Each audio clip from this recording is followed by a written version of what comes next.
Hello everyone. आज मैं explain करने वाली हूँ Jack and Joker you steal my heart के एपिसोड नंबर 12 के पार्ट 2 को। और ये एपिसोड इस सीरीज का लास्ट एपिसोड होने वाला है। अगर आपने पार्ट 1 मिस कर दिया है तो प्लेलिस्ट का लिंक आपको डिस्क्रिप्शन में मिलेगा। पार्ट 2 की शुरुआत वहीं से होती है जहाँ पिछला पार्ट एंड हुआ था। बॉस जोकर का लिखा हुआ वर्ड गैस करके उसका लास्ट लेटर एंटर करता है। उसे ऐसा लग रहा था कि जोकर का लिखा हुआ वर्ड सॉरी है, लेकिन ऐसा नहीं होता। उसके बाद वो हर लेटर को एंटर करके देखता है, लेकिन वो अब भी जोकर का एंटर किया हुआ वर्ड गेस नहीं कर पाता। बॉस जोकर से पूछता है कि तुमने ऐसा क्या वर्ड लिखा हुआ है, और यहाँ पर जोकर एक स्माइल पास करता है। जैक और रोज भी बॉस को गेम में हारता हुआ देख बहुत खुश होते हैं और ये सीन यहीं पर कट हो जाता है। दूसरी तरफ होए कार्बन को गन पॉइंट पर लेकर खड़ा था। कार्बन होए से कहता है कि तुम तब से क्या कर रहे हो, अगर तुम्हें मुझ पर शूट करना है तो अभी करो। होए कार्बन से बोलता है कि मुझे उकसाने की कोशिश मत करो, मैं बहुत अच्छा शूटर हूँ। कार्बन बड़े ही एटीट्यूड में बोलता है कि अगर तुम्हारे पास गट्स होते तो तुम अभी तक मुझ पर गोली चला चुके होते। होए के हाथ कांप रहे थे, लेकिन जब कार्बन उसे डेयर देता है तो होए फेस नीचे करके सारी गोलियां शूट कर देता है। कार्बन साइड में होकर छुप जाता है, लेकिन यहाँ पर गलती से एक गोली वहाँ पर रखे सामान से टकराकर सीधे टैटू के बम पर लगती है। टैटू को गोली लगने से होश आ जाता है। उसकी आवाज सुनकर होए उसके पास जाकर उससे पूछता है कि क्या तुम ठीक हो। टैटू दर्द की वजह से दोबारा से बेहोश हो जाता है। ये सब देखकर कार्बन होए पर हंसने लगता है। होए को लग रहा था कि टैटू तो मर गया है। उसी वक्त कार्बन होए के पास आकर उसे एक किक मारता है और होए भी वहीं पर बेहोश हो जाता है। गोली चलने की आवाज जैक, जोकर और रोज तक भी आती है, तो बॉस उनसे बोलता है कि ऐसा लगता है कि तुम्हारे किसी दोस्त को कार्बन ने गोली मार दी है। बॉस जोकर का लिखा हुआ वर्ड अब भी गैस नहीं कर पाया था, तो वो जैक को गेम कंटिन्यू करने को बोलता है। जैक बहुत ज्यादा सोचने के बाद लेटर एंटर करता है, लेकिन वो गलत निकलता है। लेकिन दूसरी बार उसका गैस बिल्कुल सही निकलता है और यहाँ पर वो वर्ड को ठीक से रीड करने के बाद बिल्कुल ठीक गैस कर लेता है, जो कि एक गाली होती है। जैक इस गेम को जीत जाता है। यहाँ पर रोज और जोकर भी बहुत ज्यादा खुश होते हैं। अब हमें फाइनली जोकर का एंटर किया हुआ वर्ड दिखाया जाता है, जो ज़ॉरी था। बॉस जोकर से कहता है तुमने जानबूझकर गलत वर्ड एंटर करके चीटिंग करी है। जोकर बॉस से बोलता है लेकिन तुमने ही तो मुझे एक इंग्लिश वर्ड एंटर करने को बोला था और मैं तो बस जैक को सॉरी बोलना चाहता था। बॉस जोकर से कहता है कि तुमने कौन से स्कूल से अपनी स्टडी पूरी करी है, क्या तुम्हें नहीं पता कि सॉरी वर्ड एस नाम से शुरू होता है। तभी रोज वहाँ पर सेव और होप को नोटिस कर लेती है, जो जैक की मदद करने के लिए वहाँ तक पहुँच चुके थे। रोज बॉस का ध्यान भटकाने के लिए बॉस से बोलती है कि जोकर ने चीटिंग नहीं करी है। अगर तुम्हारा स्टूपिड प्रोग्राम ये डिटेक्ट नहीं कर पाया कि उसने गलत वर्ड लिखा है तो ये तुम्हारी प्रॉब्लम है, हमारी नहीं। बॉस को उसकी ये बात सुनकर गुस्सा आ जाता है। वो जैसे ही बॉम्ब एक्टिवेट करने के लिए बटन प्रेस करता है, तब तक अरान भी बॉस तक पहुंच चुका था। गार्ड्स अरान को रोकने की कोशिश करते हैं, लेकिन अरान जबरदस्ती बॉस के पास आकर उसके हाथ से टैब खींचने लगता है। नीचे खड़ा गार्ड अरान पर गोली चलाने के लिए निशाना लगाता है, लेकिन जैक उसे मारकर उसकी गोली दूसरे गार्ड पर शूट कर देता है। जैक भागता हुआ अरान के पास जाता है। वहाँ खड़े गार्ड्स जैक पर अटैक करते उससे पहले ही जैक उन पर शूट करता है। इधर बॉस से टैब छीनने के चक्कर में अरान से वो टैब नीचे गिर जाता है। रोज और जोकर दोनों ही टैब को उठाने की कोशिश करते हैं, लेकिन उनके हाथ चेन से बंधे थे, तो वो दोनों ऐसा नहीं कर पाते।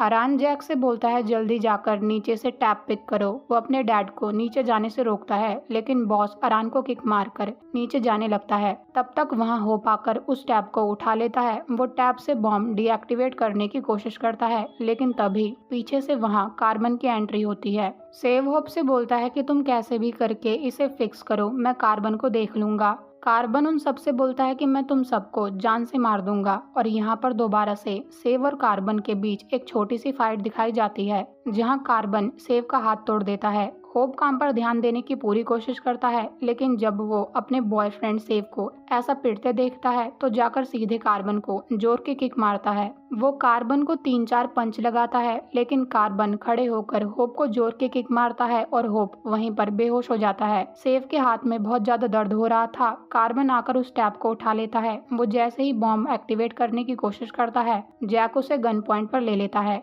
वो कार्बन से बोलता है कि ये टैब मुझे दे दो और अभी मैं सीरियस हूँ, लेकिन कार्बन जैक के फेस पर जोर का पंच मारता है। जैक गन चलाता है, लेकिन गोली सीधे जाती है। यहाँ पर कार्बन जैक का हाथ भी तोड़ने की कोशिश करता है। वो जैक से बोलता है कि अगर तुम्हें ये टैब चाहिए तो पहले तुम्हें मुझे हराना होगा। वो बहुत ही क्रीपी तरह से स्माइल करके फाइट को शुरू करता है और यहाँ पर फाइनली हमें एक मस्त फाइट देखने को मिलती है। कार्बन के हाथ से वो टैब नीचे गिर चुका था। जब वो उस टैब को पिक करने जाता है तो जोकर उसे किक मारकर दूर फेंक देता है। गुस्से में कार्बन जोकर को जोर का पंच मारता है। जैक कार्बन को किक मारकर बोलता है कि तुम्हारी मेरे बॉयफ्रेंड को पंच मारने की हिम्मत कैसे हुई, लेकिन कार्बन खड़े होकर जैक को किक मारता है। लेकिन इस बार जोकर जैक की हेल्प करता है। वो अपने पैर से कार्बन का पैर पकड़ लेता है और यहाँ पर जैक मौके का फायदा उठाकर कार्बन के पैर पर 2-3 किक मारकर उसका पैर तोड़ देता है। फाइनली कार्बन की छुट्टी हो जाती है।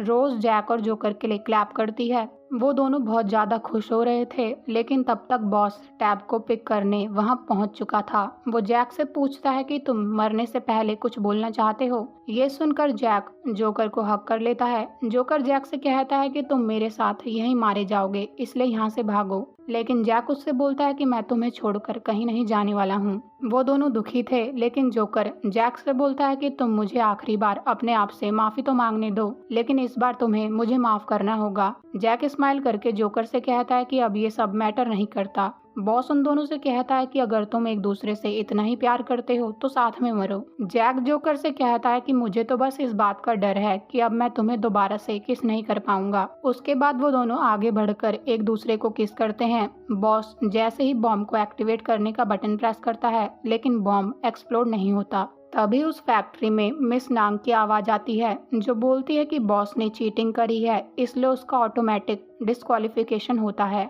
बॉस नांग से पूछता है कि तुम कहाँ पर हो और तुम कैसे जानती हो कि मैं यहाँ पर हूँ। तभी हमें लॉम्प्रान के डैड की आवाज सुनाई देती है। वो बॉस से बोलता है कि तुम्हें क्या लगा था कि ये रिंग तुम्हें इतनी पावर दे देगी कि तुम हम सबसे ऊपर हो जाओगे, और क्या तुम सच में इस बात पर भरोसा करते हो? मैं सच बोलूं तो ये रिंग किसी भी काम की नहीं है। और अब हमें लॉम्प्रान के डैड को दिखाया जाता है। वो आगे बोलता है कि हमने ये बात सिर्फ फन के लिए फैलाई थी कि इस रिंग से लोगों को पावर मिलती है। वहाँ पर 4 हॉर्समैन बैठे हुए थे, जिनमें रोज के फादर भी थे। लॉम्प्रान के डैड कहते हैं, लेकिन हमें ये नहीं लगा था कि तुम इस बात को सच मान लोगे। वो चारों हॉर्समैन अपनी अपनी रिंग उतार कर साइड में रख देते हैं। एक हॉर्समैन बोलता है, किसे पता था कि तुम इतने बोल्ड होगे कि तुम रोज को किडनैप कर लोगे। वो सब के सब बॉस पर हंस रहे थे। बॉस कहता है, अगर मैं पावरफुल नहीं होता तो रोज के फादर अपनी बेटी को मेरे साथ ऐसे ही क्यों छोड़ देते।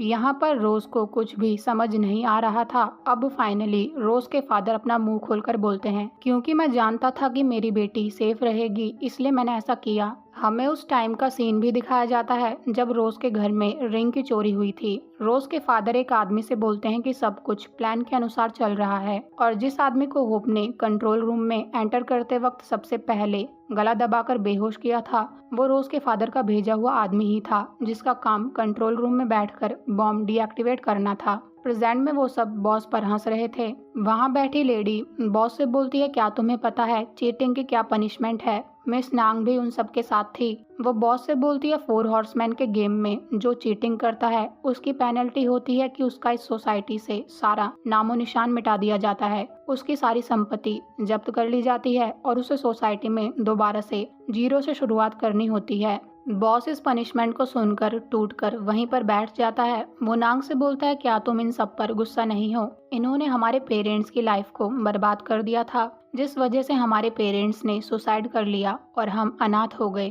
तुम इन सब का साथ कैसे दे सकती हो? नांग बॉस से कहती है कि और तुम्हें क्या लगता है तुम्हारा मेथड ठीक था? बॉस उस रिंग को वहीं पर उतार कर गुस्से में फेंक देता है। बेसिकली अभी तक 4 हॉर्समैन बॉस की लॉयल्टी को चेक करने के लिए उसके साथ ये गेम खेल रहे थे, लेकिन बॉस इस गेम में हार गया। रोज अपने फादर से पूछती है कि आप ऐसा क्यों कर रहे हो? क्या आप हम सबको भी इस गेम का प्यादा मान रहे हो? वो रोते हुए डैड से पूछती है कि क्या आपके पास दिल है? वो भी वहीं पर बैठकर रोने लगती है। उसे भी लगता है कि इस गेम में उसके फादर ने उसे यूज किया है। रोज के फादर को इस बात से कोई फर्क ही नहीं पड़ता। यहाँ पर जैक जोकर का हाथ पकड़ता है और अब जोकर और रोज के गले में लगा बॉम्ब कॉलर भी अनलॉक हो जाता है। इसके बाद हमें पूरे 3 दिन बाद का सीन दिखाया जाता है, जहां हॉस्पिटल में जोकर, ग्रैंडमा और जैक टैटू और होप को विजिट करने आते हैं। सेव भी होप के पास ही उसकी टेक केयर करने के लिए बैठा हुआ था। वो जैक की ग्रैंडमा से बोलता है कि आज तक जो कुछ भी हुआ उसके लिए मैं आपसे माफी मांगता हूँ। ग्रैंडमा सेव को माफ कर देती है। तब तक डॉक्टर सूथी भी वहाँ तोयतिंग को लेकर पहुँच जाते हैं। ग्रैंडमा तोयतिंग से पूछती है कि तुम कैसी हो। तोयतिंग बोलती है, मैं 2 दिन के बाद ताइक्वांडो क्लास ज्वाइन करने वाली हूँ। ग्रैंडमा खुश होकर डॉक्टर सूथी से पूछती है, क्या ये सच बोल रही है? तो डॉक्टर सूथी कहते हैं, नहीं, ये बस डेली घर जाने की कंप्लेन करती रहती है। यहाँ पर जैक डॉक्टर सूथी को लर्निंग सेंटर का इनविटेशन कार्ड देता है, जो वो और जोकर होस्ट कर रहे हैं, यानी कि उनका लर्निंग सेंटर दोबारा से शुरू होने वाला है। यहाँ पर जोकर अपने डैड से कहता है कि मैं चाहता हूँ कि आप इस इवेंट में आएं। डॉक्टर सूथी कहते हैं, ये मेरे बेटे का इवेंट है तो मैं जरूर आऊंगा। यहाँ पर तोयतिंग टैटू के उसी जगह पर पोक करती है जहाँ उसकी गोली लगी हुई थी। टैटू तोयतिंग से बोलता है, तुम ऐसा क्यों कर रही हो? तोयतिंग और वहाँ खड़े सारे लोग उस पर हंसने लगते हैं। टैटू जोकर से पूछता है, और लोग कैसे हैं? जोकर उसे बताता है कि अरान बॉस के साथ चीजें हैंडल कर रहा है और होए अपने काम में बिजी है। होप उन सबसे पूछता है कि कार्बन और बॉस के साथ क्या हुआ। सेव होप को बताता है कि कार्बन को पुलिस को हैंड ओवर कर दिया गया है और बॉस के खिलाफ जितने भी सबूत थे, ऐसा लगता है कि उन्हें 4 हॉर्समैन ने छुपा दिया है,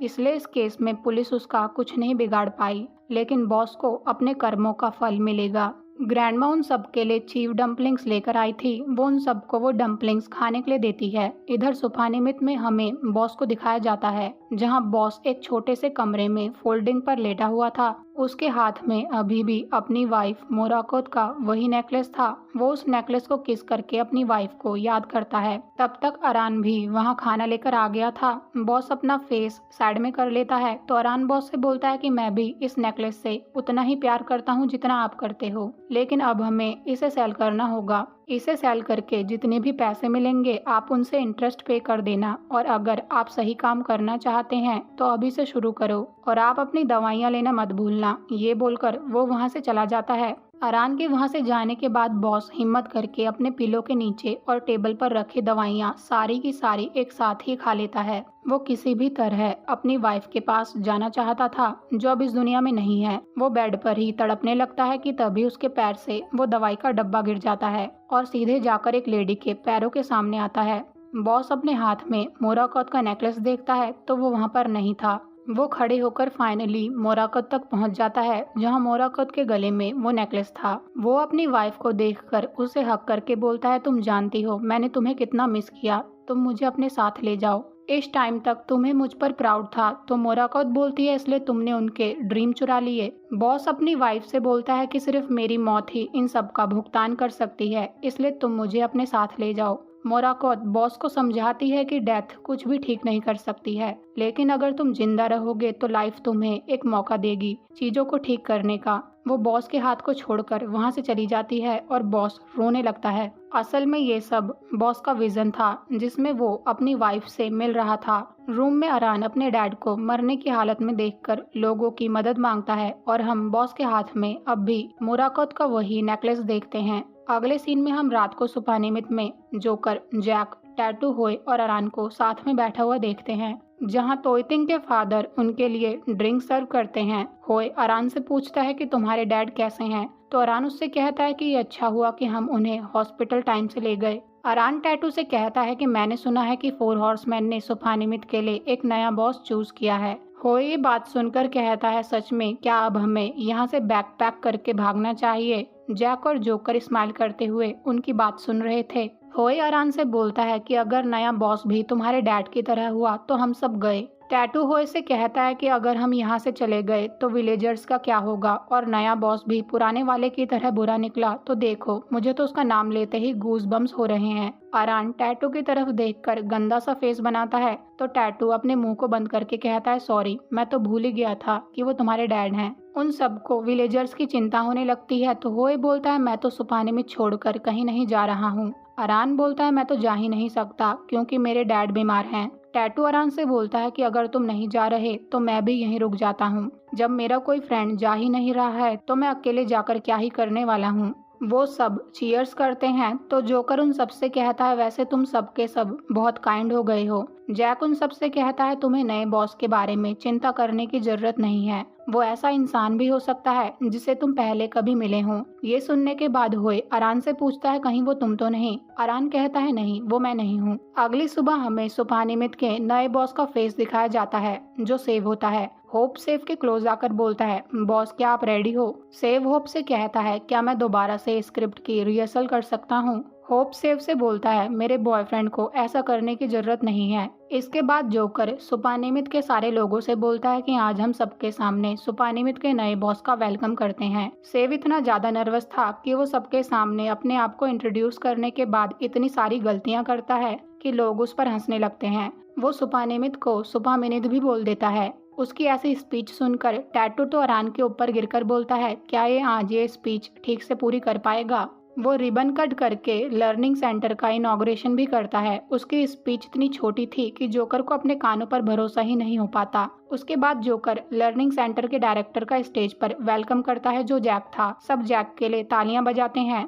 जैक स्पीच देते वक्त सेव को थैंक यू बोलता है और कहता है कि अगर हमारी सपोर्टर रोज हमारे साथ नहीं होती तो आज ये लर्निंग सेंटर एग्जिस्ट नहीं करता। ये सुनकर जोकर जैक के कान में बोलता है और मेरा वेलकम कौन करेगा। तो जैक उसको भी थैंक यू करता है। रोज और अरान भी अब फ्रेंड्स बन गए हैं। जैक उन सबसे कहता है कि मैं इस कम्युनिटी में बड़ा हुआ हूँ और मैंने बहुत सारी डिसअपॉइंटमेंट फेस करी हैं। मुझे ऐसा लगा था कि मैं इस सोसाइटी में चेंज लाने के लिए बहुत छोटा हूँ, लेकिन एक दिन मेरी लाइफ में कोई आया। वो जोकर की तरफ देखकर कहता है जिसने मुझे भरोसा दिलाया कि चाहे कोई भी कितना भी छोटा हो वो सोसाइटी में चेंज ला सकता है। मैं इस प्रोसेस में 1000 बार गिरा लेकिन आप सबके सपोर्ट की वजह से मैंने इस प्रॉब्लम को ओवरकम कर लिया। इसलिए मैं इस स्ट्रेंथ को नेक्स्ट जनरेशन के सुपर हीरोज को पास करना चाहता हूँ। मैं चाहता हूँ कि वो अपने आप पर भरोसा करें और किसी को भी अपनी एडवांटेज ना लेने दें। इसके बाद जोकर तोयतिंग को स्टेज पर सर्टिफिकेट और केप लेने के लिए बुलाता है। सब तोयतिंग के लिए तालियां बजाते हैं और तोयतिंग को सर्टिफिकेट और केप दी जाती है। सारे के सारे कपल्स एक दूसरे के साथ बहुत खुश थे। सेरेमनी खत्म होने के बाद नांग वहां से जाने लगती है। वो रोज से कहती है कि मुझे टेम्पल में कुछ काम है और हम दोनों ने एक दूसरे से काफी समय से बात नहीं करी है। रोज परेशान थी तो मिस नांग उससे बोलती है कि क्या तुम अब भी उस दिन के बारे में सोच रही हो। रोज मिस नांग से कहती है कि आपने कैसे बॉस और मेरे फादर को ऐसा करने दिया। मिस नांग रोज से कहती है कि मेरी वॉइस इतनी स्ट्रांग नहीं है इसलिए मैं 4 हॉर्समैन और बॉस को नहीं रोक पाई। रोज कहती है लेकिन मेरे साथ कभी भी ये केस नहीं था, मैंने हमेशा तुम्हारी बात सुनी है और क्या तुमने अब तक जो भी मुझे एडवाइस दी वो तुम्हारा मुझे मैनिपुलेट करने का एक तरीका था। मिस नांग बोलती है ये सब 4 हॉर्समैन का प्लान था। उनके लिए सारे विलेजर्स प्यादों की तरह थे, मैं तो बस बैलेंस को रिस्टोर करने की कोशिश कर रही थी। रोज बोलती है अगर मुझे मैनिपुलेट करके सुपानिमित में खुशियाँ वापस आ गई तो मुझे इससे कोई इशू नहीं है, लेकिन इसके बाद मैं 4 हॉर्समैन के कुछ ट्रेडिशंस को रिफॉर्म करने के लिए तुम्हारी मदद चाहती हूँ और मैं प्रॉमिस करती हूँ कि इस बार तुम्हारी वॉइस सुनी जाएगी। वो मिस नांग से बोलती है कि अब तो मेरे पास भी रिंग है। मिस नांग स्माइल करके रोज से बोलती है कि मैं तुम्हारी मदद करने के लिए रेडी हूँ और तुम्हें ये रिंग सूट कर रही है। ये बोलकर वो होए के साथ वहाँ से चली जाती है। इधर जोकर लोगों को आइसक्रीम दे रहा था कि तभी वहाँ पर उसके डैड, मॉम और उसका छोटा भाई टॉप भी आते हैं। टॉप जोकर से बोलता है कि हम लेट हैं लेकिन हम यहाँ आ गए हैं। जोकर उन्हें देखकर बहुत खुश हो जाता है। जोकर के फादर बोलते हैं मुझे अपने बेटे पर प्राउड है और मेरा बेटा अमेजिंग है। वो अपने मॉम, डैड, भाई तीनों को हक करके फ्लावर्स लेकर थैंक्स बोलता है। जैक जोकर के लिए बहुत खुश था और ये सीन सच में बहुत ब्यूटीफुल मोमेंट था। इसके बाद हम जैक और जोकर को आइसक्रीम खाते हुए देखते हैं, जहां जैक जोकर से बोलता है क्या हुआ तुम थक गए। वो अपनी पॉकेट में से हैंकी निकालकर जोकर के फेस से स्वेट साफ करता है। जोकर ये देखकर स्माइल करके जैक से बोलता है मैं तुम्हें कुछ बताना चाहता हूँ। जैक बड़े ही टशन में कहता है अगर तुम दोबारा से अपना लव कन्फेस करना चाहते हो कि तुम मुझसे कितना प्यार करते हो तो ये बहुत चीजी होगा, इसलिए ऐसा मत करो। जोकर जैक से बोलता है क्या तुम पागल हो गए हो। वो अपनी पॉकेट में से वही डायरी निकालता है जिसमें उसने 100 तरीके लिखे थे थैंक यू बोलने के। वो स्माइल करके जैक से बोलता है एज अ थैंक यू मैं तुम्हारे लिए चीज केक्स बनाऊंगा और उसके बाद डिशेस भी खुद ही साफ करूंगा। वो आगे कुछ रीड करता, लेकिन जैक उससे वो डायरी लेकर जोकर से बोलता है कि तुम्हें मेरे लिए ये सब करने की जरूरत नहीं है। अगर तुम मुझे थैंक्स बोलना चाहते हो तो बस मेरे साथ रहो, मेरे लिए इतना काफी है। वो उस डायरी को साइड में रखकर जोकर को रिंग दिखाता है और बोलता है कि मैंने ये रिंग बॉस के ऑफिस से चुरा ली है और तुम मेरे नाम की रिंग पहनो और मैं तुम्हारे नाम की रिंग को पहनूंगा। वो दोनों एक दूसरे को अपने हाथों से रिंग पहनाते हैं। जोकर जैक को थैंक्स बोलकर कहता है ये मेरे लिए बहुत मायने रखती है, लेकिन क्या तुमने ये रिंग सच में चुराई है? जैक कहता है ये सच नहीं है, मैंने ये रिंग आराम से मांगी है। क्यों, तुम्हें मेरा झूठ कैसा लगा? जोकर ये बात सुनकर जैक को टीज करने के लिए जैक के हाथ की आइसक्रीम को गिराकर सॉरी बोलता है और फिर अपनी आइसक्रीम खाने में बिजी हो जाता है। जैक जोकर को बड़े ध्यान से देख रहा था तो जोकर कहता है ठीक है, तुम मेरी आइसक्रीम ले लो, वैसे भी मेरा पेट भर गया है। जैक कहता है कि मुझे ये नहीं चाहिए। वो आइसक्रीम लेकर जोकर के लिप्स पर लगाकर जोकर के हाथ से आइसक्रीम गिरा देता है और उसे डायरेक्टली उसके लिप्स पर किस करता है। वो दोनों एक दूसरे को पैशनेटली किस करते हैं और इसी के साथ ये ब्यूटीफुल ड्रामा हैप्पी एंडिंग के साथ एंड हो जाता है। आई होप कि आपको ये ड्रामा बहुत पसंद आया हो। Thank you so much for watching.